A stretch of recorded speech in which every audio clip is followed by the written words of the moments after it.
Magandang araw po sa ating lahat. Magandang araw din po sa ating Panginoon. Ako nga po pala si John Robby Medina at ngayong araw po ay samahan ninyo akong muling pag-aralan at pagbulay-bulayan ang mga salita ng ating Panginoon. Pero bago po ang lahat, tayo po muna'y taimtim na manalangin. Amang makapangyarihan sa lahat, papasalamat po ako sa mga biyayang ipinagkakaloob niyo sa akin sa araw-araw.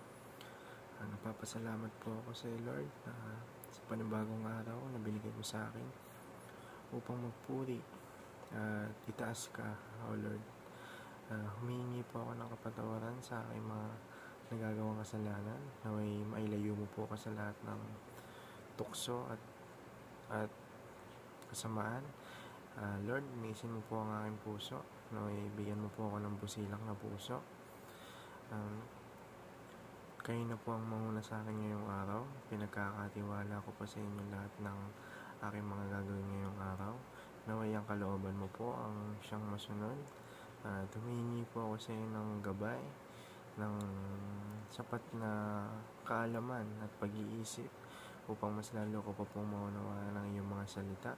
Tulungan mo po akong may apply ko ito sa aking buhay. Ito po ang aking dalangin.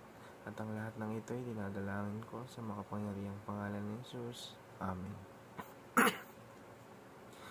At muli, magandang araw po sa ating lahat. At tutuloy po natin yung ating series na may pinamagatang 7 Pillars of Complete Trust in God. At ang topic po natin ngayong araw ay ang Trusting in God's Love. At ang versikulong ating pagbubulay-bulayan ay ang bersong John chapter 15 verse 9. Sinasabi dito, "As the Father has loved me, so have I loved you. Now remain in my love." O sa Tagalog naman po, kung paanong inibig ako ng Ama, gayon din naman iniibig ko kayo. Manatili kayo sa aking pag-ibig. Kung tinutupad ninyo ang aking mga utos, mananatili kayo sa aking pag-ibig.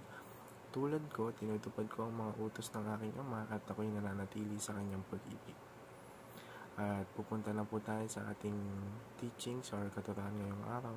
Unang-una, excuse me po, the Father's love for Jesus is unbreakable. Ang pahayag na po na to ay naglalaman ng ideya na ang pagmamahal ng Diyos Ama sa kanyang anak na si Jesus ay walang hanggan at hindi matitinag. Nais nitong ipaintindi sa atin na kahit na anong pagsubok o hamon, ang ugnayan at pagmamahal ng Diyos Ama kay Jesus ay hindi magbabago o mawawala. Ang konseptong ito ay madalas na ginagamit sa teolohiya at espiritual na pagninilay upang ipakita ang kalakasan at katatagan ng pagmamahal ng Diyos. At ikalawa naman po, Christ's love for us is also unbreakable.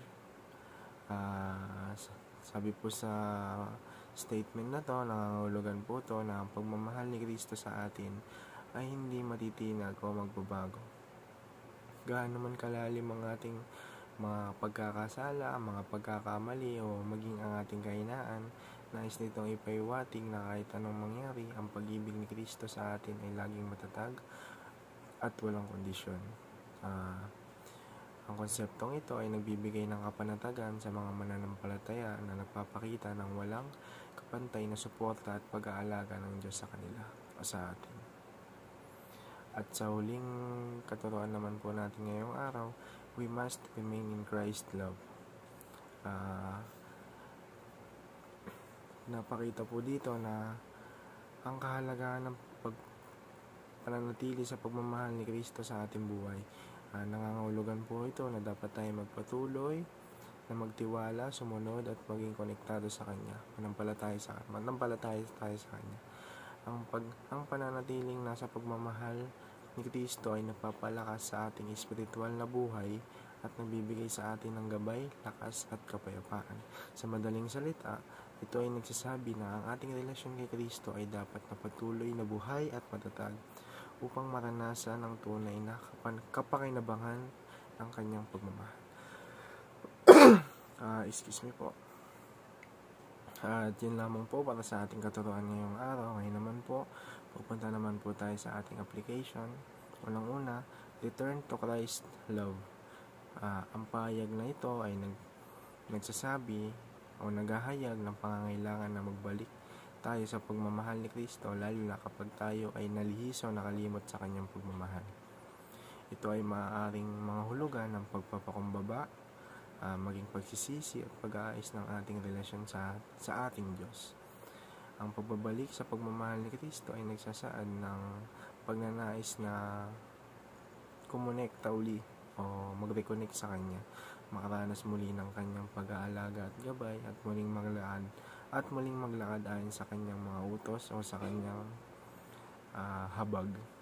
Ang prosesong ito ay nagbibigay diin sa kahalagahan ng muling pagbalik ng ating espiritual na ugnayan sa pamamagitan ng pagtanggap sa Kanyang walang kondisyon na pagmamahal.